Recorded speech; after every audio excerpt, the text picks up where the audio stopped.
Very often, in our desire to see the elegance of the Bible, we come up with some pattern recognition that maybe we shouldn't come up with. And I think we have to be very careful. And I'd like to show you some pattern recognition today that you should hold me to account concerning.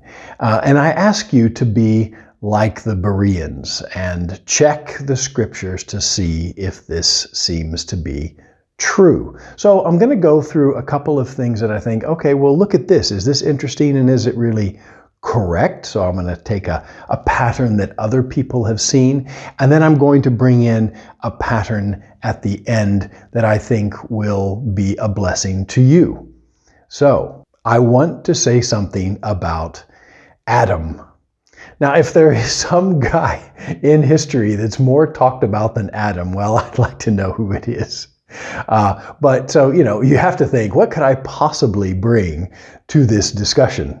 But my original caveat about patterns in the Bible, while good, kind of leaves out the fact that there are patterns in the Bible. I mean, you've got languages that have numbers associated with them and special letters and that kind of thing, and written by the inspiration of God. So if it didn't have any patterns in it, that'd be kind of weird. One pattern that some people see is in the 10 generations from Adam up to Noah. And each of these names has a certain meaning, and putting the names together gives some kind of message, they say. Now, this isn't completely weird. Names do have meanings. If you have read any history books about the American Indians called the Comanches, you will know that their greatest warrior, their greatest chief, was a man by the name of Quanah Parker. His mother had been a captive from the Parker family, and he is always called Quanah Parker, where usually you see an Indian name and then it's almost immediately translated. Here his name is something and it means two wolves, or it means snake bite, or it means big bear, or some of the more famous ones, sitting bull, and this kind of thing. And they never translate the name of Quanah Parker. What does Quanah mean? They do sometimes translate it, but not very often. And the reason is because it has a meaning. And the meaning is stinky. Yes, you heard me right. Stinky, as in whew, yeah? So here is somebody who's being given the name of Stinky, and they'll just leave it at Quanah, But names do have meanings. My last name is a combination of two Celtic words. One is Gilly, which is a manservant. Usually a gillie is a manservant on a hunt. And Eosa, which is the Celtic word for Jesus. So you put the two together and you get servant of Jesus. It means something. And so I'd be curious, what does your name mean? Well, put it down in the comments if you want to share that. Now what I'm going to do is go through the 10 names. It's going to take a little bit, but just kind of sit back and we'll walk through them and we'll say some interesting stuff about them. And then we'll see what is the pattern that people see in these 10 names over 10 generations. So we begin with Adam. Good old Adam. And Adam is from Adama, they say. And this is earth or red earth. And this refers to man coming from earth, being of the dust of the earth. God created him from the dust of the earth. The next one is Seth. Now you remember that Cain killed Abel. So Abel was gone. Seth comes, and his name means appointed. Anything appointed? Well, the relevant verse here is Genesis 4:25. And Adam knew his wife again, and she bore a son and named him Seth. For God has appointed another seed for me instead of Abel, whom Cain killed. So okay, so here's this replacement for Abel. So that's two. The third one is Enosh, and it comes from the root of the Hebrew word anash, to be incurable or to be mortal. And there's a contrast here between Adam being man and of the earth, and Enosh meaning just frail, sort of miserable man. Kenan is next, and here this is the most contentious of all these. The people who see the patterns here call his name or see the meaning in his name of sorrow, but it could also be chamber or dwelling or even nest. So it's not really clear, but for the moment we're going to go with sorrow. Kenan means sorrow. We don't know much about him. He's a pre-flood, pre-diluvian character, and we don't really know much about what he did. Mahahal El, easy for me to say. Mahahal is the blessed, and El at the end of the name is God. So it's the blessed God, and people are pretty sure about that meaning. Jared comes next, and this is from the Hebrew word yarada, and this means to come down.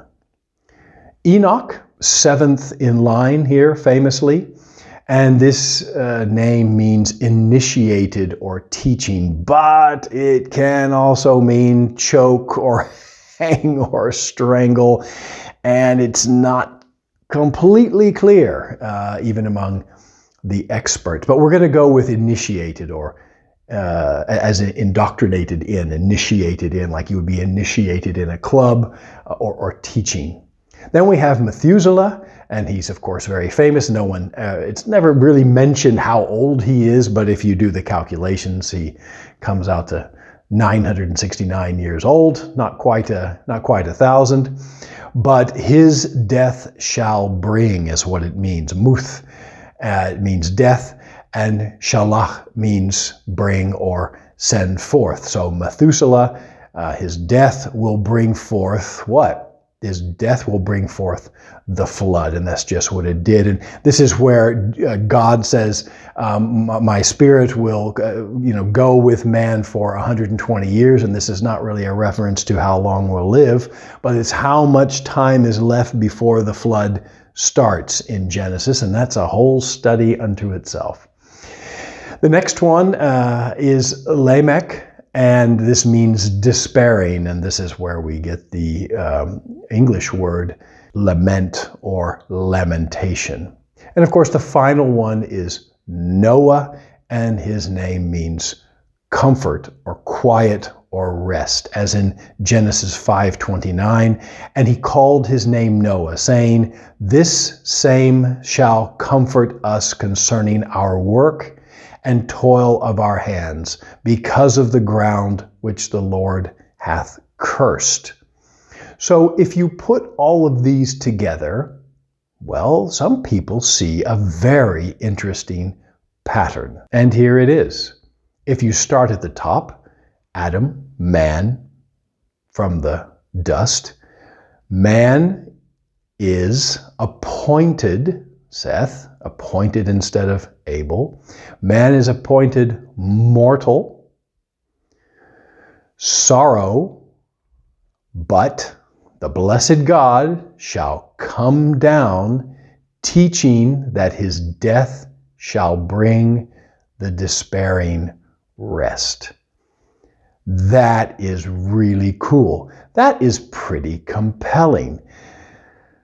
Until you really get into it and see that, yes, well, in English that works pretty well, but it doesn't work in every language. And if we go to the Hebrew, there's enough variation here in meanings and context. Yeah, it would be nice if we could pick this pattern out, and it certainly points forward toward Christ. As many things in the Old Testament do. They are shadows, they are types and shadows, just like Adam is a type or shadow of Christ, and it points to the future. But I think here, this might be a stretch. And so on to my little stretch, maybe. hold my feet to the fire here. But looking at this list, the names of these guys are pretty specific. And they seem to be focused on the context in which they came up at that time. And the one that stands out to me, and here I go back to the beginning, I wanted to talk about Adam. The one that stands out to me is Adam. I mean, so we go through this list. We go through Noah is rest, and Lamech is despairing, and Methuselah is his death shall bring, and Enoch is teaching, and Jared is shall come down, and Mahalalel is the blessed God. What a great name that is. And Kenan is sorrow, and Enosh is mortal, and Seth is appointed, and Adam is mud. Okay, it's not exactly mud, but maybe red mud. But, there seems to be some incongruity here. And so I started getting deeper into this. And I'd like to share with you what I've found. As I look into Adam here, I'd like to start looking at Satan. Because when we see Satan in Genesis, and we see this snake come out and talk to Eve, and isn't this all very weird? And should we even believe that it literally happened? I mean, no, we can see it sort of. I believe in a very literal translation of the Bible, literal understanding of the Bible. That doesn't mean that everything in it is just like the words say. For example, famous example, when Jesus says, "I am the door," he is not actually a door, okay? Literally, he is not a door. Literally, he is the way in. I am the gate. I am the door. He is literally the door, but he isn't literally a door. And that's where I'm coming from. So if we look at Satan and his interaction, how he's named here, specifically how he's named, and I'm going to use how he's named and move it over to Adam and see if there's a similar pattern there. They refer to him, the serpent, as Nakosh or Nachshama, and this is a shining one. And of course, if you look at a snake, it's shiny, it's kind of a coppery, a metallic, and no one would miss the connection between this dangerous animal and the angel of light, a beautiful animal, a beautiful creature coming up and talking to Eve. Nakosh, serpent, and seraphim, also used of the living creatures who attended the throne, are used in Numbers 21:8 when Moses makes the serpent, and also in Isaiah 6, verses 2 and 6, the burning one, like a snake bite burns, but also the shining one, the attendants of the throne in heaven. So here we have, let's put them all together, here we have a serpent gleaming, attending royalty, and this would not have been weird to the people of that time. If you look at Pharaoh, what kind of animals attended Pharaoh? Well, you have Anubis, who is the jackal, and you would also have a hawk very often. But if we look, and you can Google this, go look at the crown of Pharaoh, and what is the attending animal right in the middle of it? The serpent. So the serpent in Genesis was not seen as some wiggly little snake that you sort of pick up your kids and run away from. This was a seraphim. This was an attending angel. This was a shining one that had attributes of a snake as well. So all of these things come together and they give a fuller and deeper understanding of who it was that was actually tempting Eve.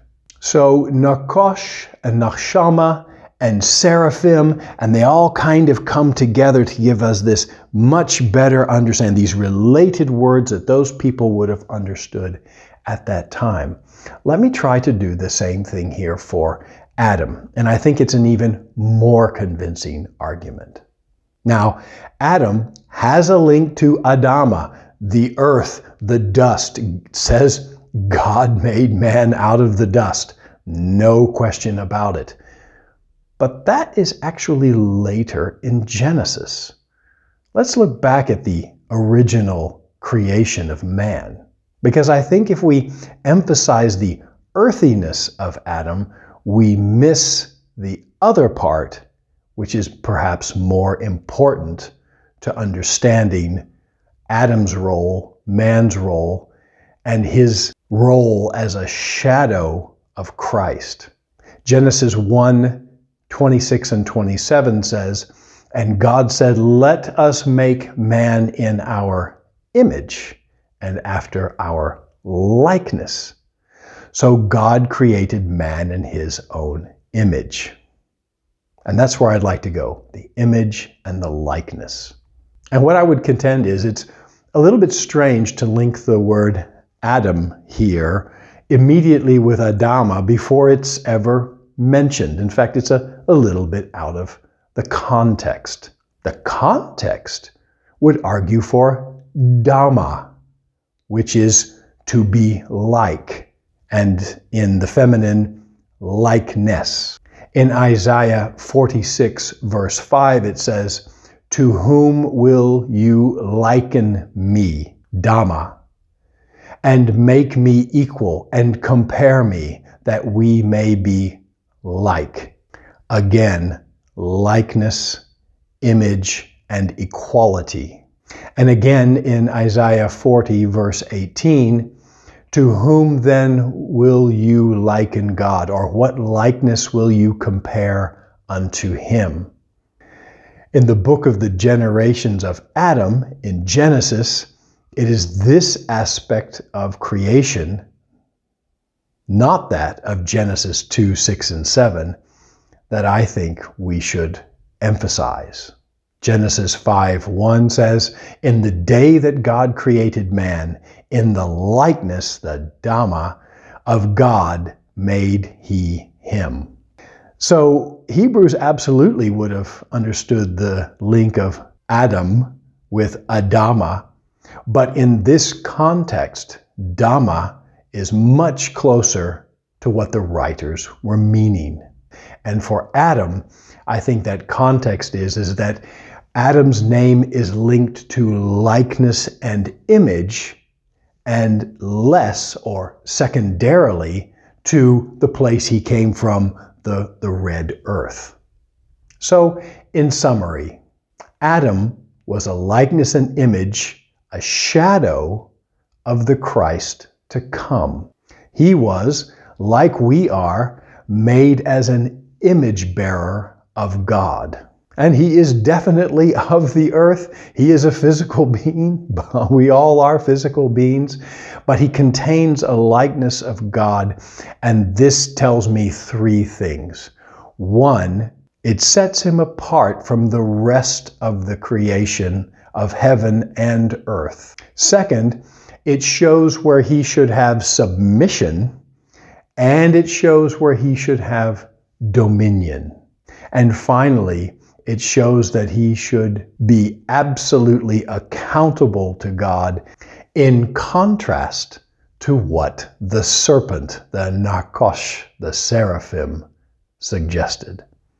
So I hope you've enjoyed getting a little bit deeper into this. I hope I didn't take anybody's hopes and dreams away by taking away those 10 names, or at least putting a question mark behind it. If you find that compelling, jump into it and analyze it and be that Berean to get into Scripture and understand it better. And maybe you can make a video and I can learn something from you as well. But I think here what we see is that when we're looking for patterns in the Bible, and they're absolutely out there, that we can look back at Adam as an example and say, there are words in Hebrew related to him that shine a different light on him. And I think the first and primary light shown on Adam is that he is in the likeness and the image of God. He is a type and shadow of the second Adam, Christ, that will come. and secondarily, that he is from the earth or from the red earth. So thanks so much for your attention, and until next time.